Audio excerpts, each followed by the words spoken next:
Good day, ma'am. My name is Rinbert Etsum Gumayo, and this is my report about fish tank.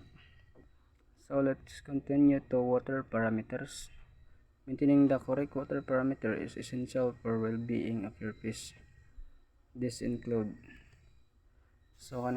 water parameter is kailangan niya siya para ma-maintain ang kibali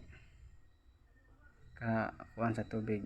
Then mo pwedeng isa sa maka-maintain sa kibali temperature sa tubig, so ang kaning temperature. So different fish species have specific temperature requirements. Use a heater to maintain the optimal temperature range. So nagagamit na siya og heater aron ma-maintain ang temperature sa tubig nga ginagamit nimo sa mga fish tank. So next is ang pH. The pH level measure the acidity or alkalinity of the water. So kaning pH is mo pud sa ang naga-measure sa kaning acidity ug kaning sa kaparaton sa imong tubig nga ginagamit nimo sa imong fish tank. The next is ang ammonia, nitrite, and nitrate. So these are harmful compounds that can build up in the tank.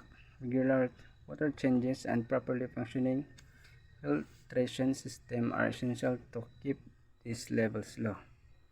So kaning tulo ka buok nga akong nabasa is man siya kibali makabuhat ni siya og kanang fish tank. So regular ra ang kibali ang iyang pag-aga sa tubig nga naga-function ang filtration. So mo ni siya ang maayo nga ginagamit sa fish tank.